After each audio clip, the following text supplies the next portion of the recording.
Good morning, AP Literature students. Today, I'm going to introduce you to the new novel that we will be studying over the next week or two. Primarily, this novel will be an independent read for you.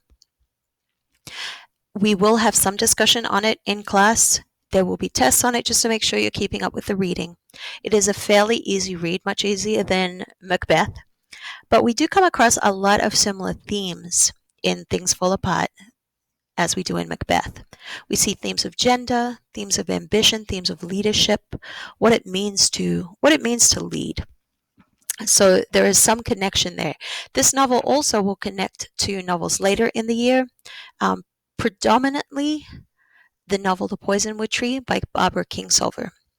I've chosen this novel to replace another novel that was originally on the syllabus for AP Lit, and that novel was Heart of Darkness by Joseph Conrad.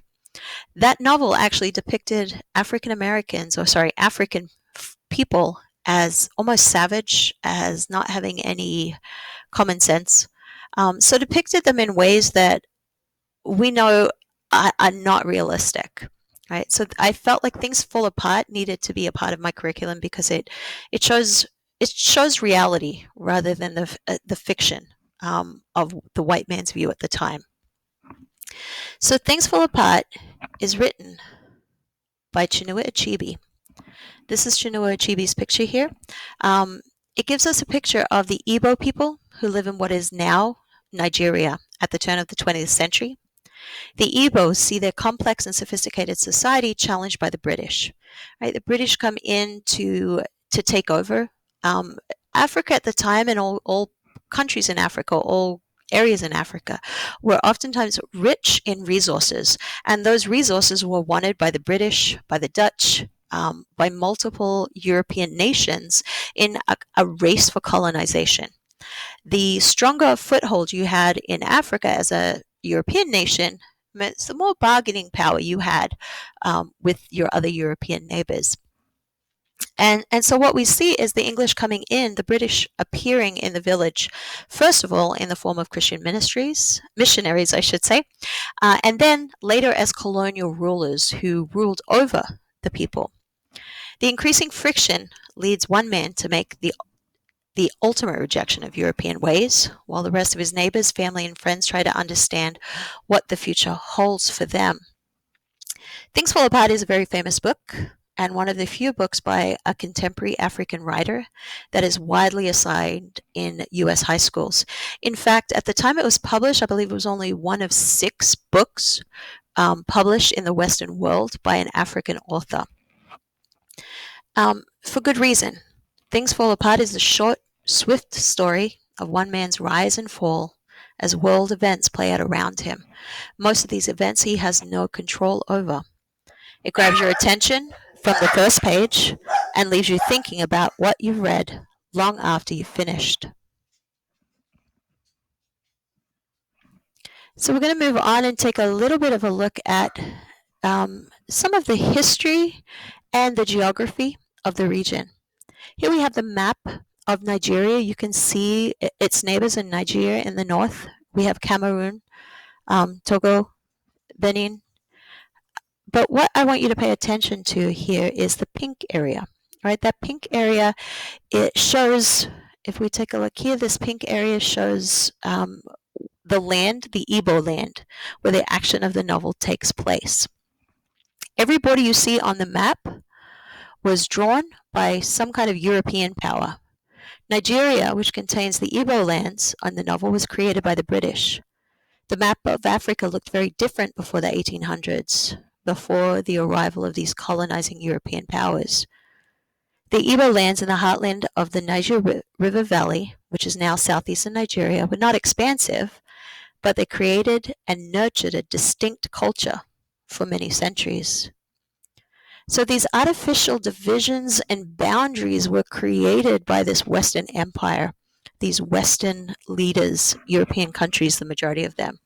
The traditional cultures of Africa continue to live on today despite these boundaries that were placed on this very beautiful country with its very beautiful culture. rich history and rich culture.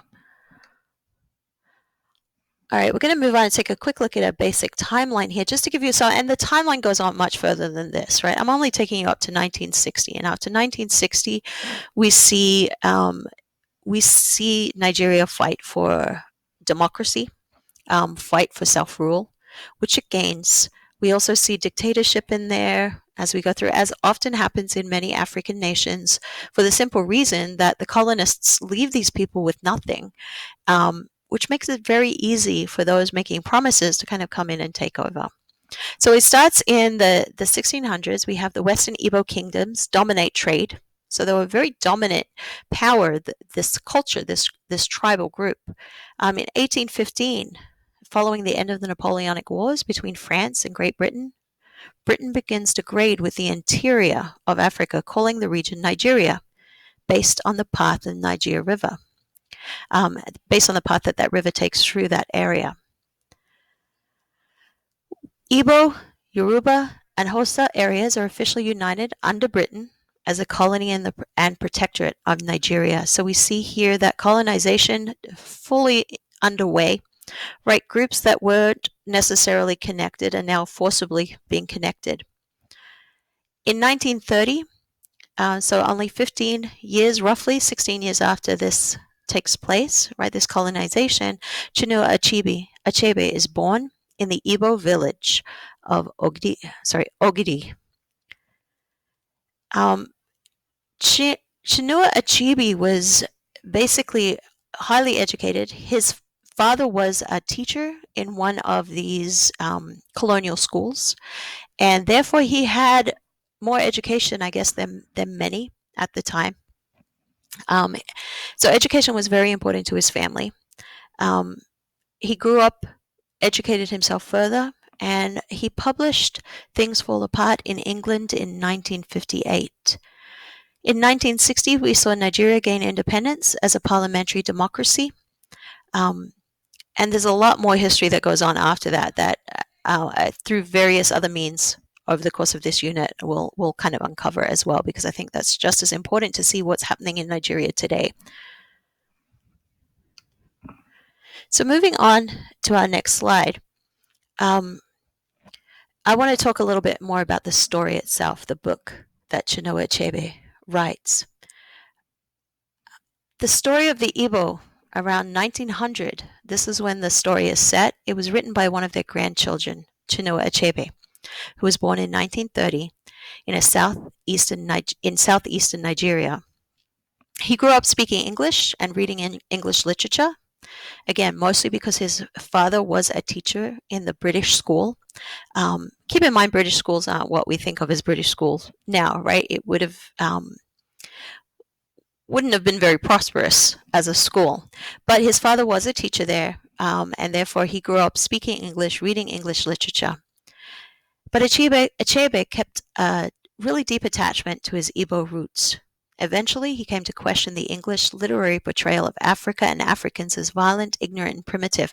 One of the biggest things that changed in our novels that changed him and shaped his worldview of how Africans were seen was the novel I spoke about previously, Heart of Darkness by Joseph Conrad, which is still on the reading list. And again, it's a great book, don't get me wrong, but I don't think it does any justice to the nation in which it's set. It is also set, while it's not set in Nigeria, it is set in the Congo. But we see the African portrayal of humanity here as being ignorant, as being savage, and that's not what Achebe wanted the world to see. He wanted them to see a different Africa. He wanted to give Africans their own voice, to take control of how they were seen, and to repair their own self-image, to give them back control. The result of this was this novel, Things Fall Apart. The hero of the story is Okonkwo. He's a self-made man who has been unstoppable in his determination to rise in his society. His society is the village of Umofia. His greatest fear is being seen as weak. He perceives his father as being weak. He detested his father because of that weakness.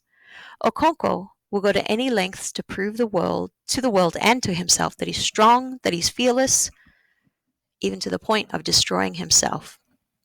Now he sees his father as being weak. His father was a musician. His father was gentle. His father was more interested in learning than in fighting. And because of this, in the tradition, he wasn't seen as manly. Umuofia, let's move on a little bit to the next slide. Umuofia is not a paradise, and it's also not a hell. Its people are not evil and ignorant, nor are they innocent, noble savages. And this is one of the things that Achebe does really well, I think. He shows the village people as people with qualities of good and qualities of ignorance, and like every other human being, right? He makes the Igbo people human in this book. They're not seen as being the victims. They're not seen as being the victors. They're just seen as being people trying to live their lives. These European points of view are discarded. The point of view that is that the Igbo people, and in fact all natives in Africa, are savages. These European points of view are discarded by Achebe. Umuofia is filled with real people who have complex personalities. When the British missionaries arrive in Umuofia, it is shocking to realize that most of them would destroy Igbo culture without even giving it a second thought. But Achebe's refusal to paint the conflict in black and white is what makes this book so powerful. Just as Umuofia was not perfect, the British are not all evil. So he doesn't give us this purely evil view of the colonizers. He shows humanity with those colonizers. The British are not all portrayed as evil. The missionaries oftentimes offer acceptance, love, and respect to those Igbo who have been outcast by their own village for religious reasons. And so in that way, those British missionaries, again, are showing love and kindness to a people who have been ostracized from their own community. If only the British and the Igbo could have met in a spirit of compromise, they might have been able to live peacefully together. But the British insistence on domination and the Igbo fear and rejection of their people who convert to Christianity spell doom for Umuofia, because they outcast those people who take on Christianity, who are converted by the missionaries. They spell doom for Umuofia. Each side fears the other, and like Okonkwo, each side is so fearful of appearing weak that it will resort to violence to keep the upper hand. Achebe shows that the coming of Europeans to Africa was not light coming to darkness, or pure evil destroying a people. It was two imperfect societies set on a collision course. Let's go on and take a look at language in the novel. Achebe wrote Things Fall Apart in English, right, which is a pretty controversial decision to make amongst African writers at the time, some of whom wanted to promote native languages while others accepted English. If Achebe wrote in English, he was using the language of the colonizer, a non-African voice, to tell an African story once again. But if he wrote in Igbo, he was limiting the potential audience for the novel to a single group of people in Nigeria. And he wanted this story to go beyond that single group of people in Nigeria. So this is one of the reasons he decided to write in English. In an essay called The African Writer and the English Language, Achebe describes the problem. He says, for an African, writing in English is not without its serious setbacks. He often finds himself describing situations or modes of thought which have no direct equivalent in the English way of life. Caught in that situation, he can do one of two things. He can try and contain what he wants to say within the limits of conventional English, or he can try to push back those limits to accommodate his ideas. I submit that those who can do the work of extending the frontiers of English so as to accommodate African thought patterns must do it in their mastery of English and not out of innocence. So in other words, Achebe here is talking about the fact that he does use a number of Igbo words within the text. He introduces us to the Igbo mindset, which could, written in English, be really difficult for us to grasp. In other words, African writers can use English to change it and turn it into a language of African experience. So use the English language to change the English language and turn it into a language of African experience and not just English experience. Achebe changed English by infusing it with Igbo syntax, usage, and vocabulary, so that while Things Fall Apart is clearly written in English, it is a new kind of English that serves an Igbo purpose.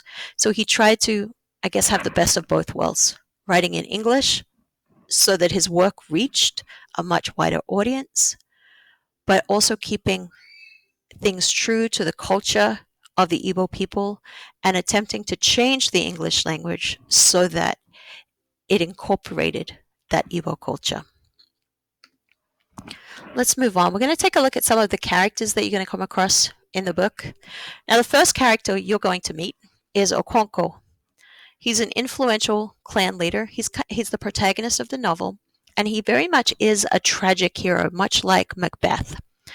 Since early childhood, Okonkwo's embarrassment about his lazy, squandering, and effeminate father, Unoka, has driven him to succeed. He doesn't want to be seen as anything like his father. Okonkwo's hard work and prowess in war have earned him a position of high status in his clan. He attains wealth sufficient to support 3 wives and their children. Okonkwo's tragic flaw is that he's terrified of looking weak like his father. As a result, he behaves rashly, bringing a great deal of trouble and sorrow upon himself and his family.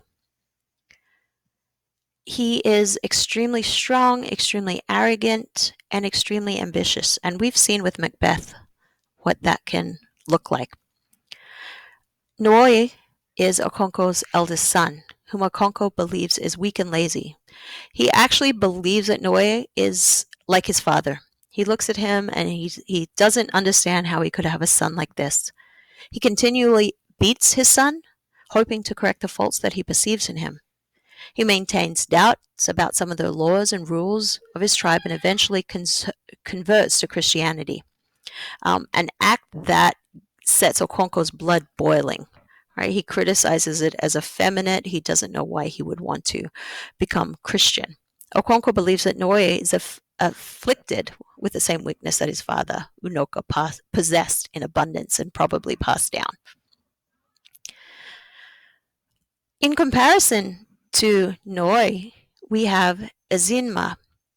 She's the only child of Okonkwo's second wife. Okonkwo actually has 3 wives, right? Ezinma is the only child of Okonkwo's second wife, Akwifi. As the only one of Akwifi's 10 children to survive past infancy,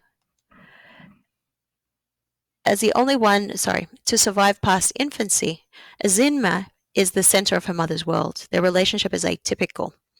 In other words, not normal. Ezinma calls Akwifi by her name and is treated by her as an equal. Ezinma is also Okonkwo's favorite child, for she understands him better than any of his other children and reminds him of Akwifi when Akwifi was the village beauty. Okonkwo rarely demonstrates his affection, however, because he fears doing so would make him look weak. Furthermore, he wishes that Ezinma were a boy, because she would have made a perfect son, because she's strong, because she's courageous. The other character we have here is Ikmefuna. He's a boy that's given to Okonkwo by a neighboring village. Ikmefuna lives in the hut of Okonkwo's first wife and quickly becomes popular with Okonkwo's children. Right, so he's initially given as a village sacrifice, but they don't sacrifice him. They hang on to him, at least not right away. They hang on to him, and he lives with the family, and he develops an especially close relationship with Neroi, Okonkwo's oldest son, who looks up to him. Okonkwo too becomes very fond of Ikmefuna, who calls him father. Ikmefuna seems to be a perfect clansman, but Okonkwo does not demonstrate his affection because he fears doing so again would make him look weak. Now let's get to some of our British folk in the novel. The first character we look at is Mr. Brown. Mr. Brown is the first white missionary to travel to Umuofia. He institutes a policy of compromise, understanding, and non-aggression between his flock and the clan. In fact, he has a kindness about him. He becomes friends with prominent clansmen and builds a school and a hospital in Umuofia. He attempts to appeal respectfully to the tribe's value system, and he values their value system. Unlike Unlike Mr. Brown, I should say, we have Reverend James Smith. He's the missionary who eventually replaces Mr. Brown.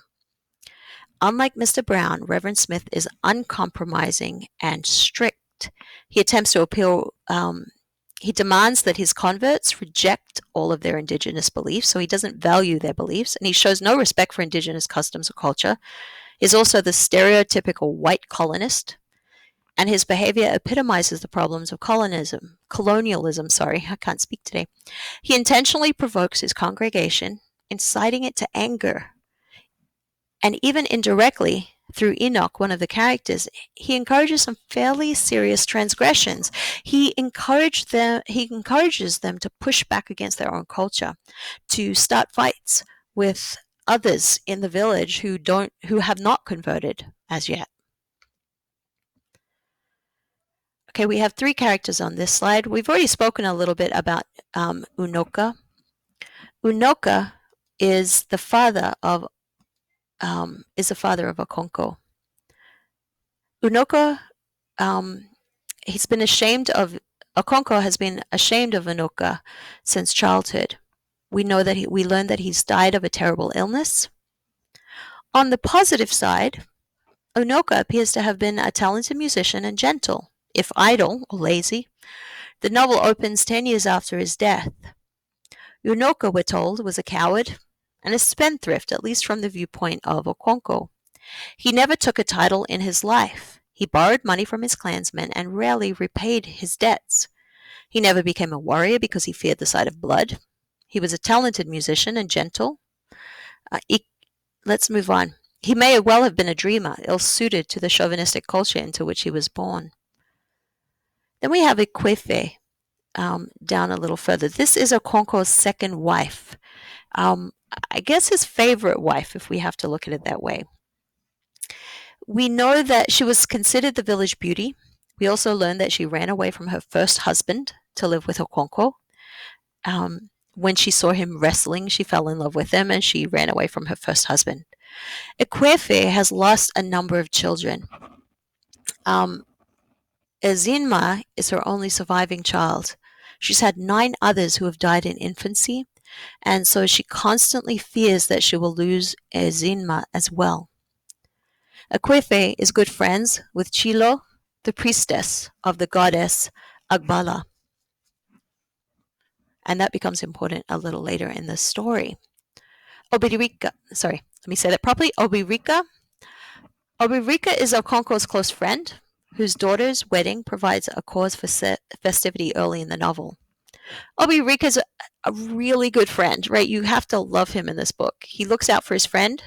When Okonko is sent away, banished by his community at one point in the novel, Obirika looks out for him by selling Okonko's yams to ensure that Okonko won't suffer financial ruin while in exile. And he comforts Okonko when he's depressed. Like Okonko's son, Noe, Obirika questions some of the tribe's traditional structures. He acts oftentimes as a character foil to Okonko in many ways. Now, it's interesting, Okonko has no problem with Obirika, even though he doesn't always agree with him. And yet his son, he is super hard on. Let's move on to the next. This will be the last one. Uchendu is the youngest brother, and we don't meet Uchendu until later in the novel. He's the younger brother of Okonko's mother. So in other words, he's Okonko's uncle. Uchendu receives Okonko and his family warmly when they travel to Mbanta. Uchendu himself has suffered,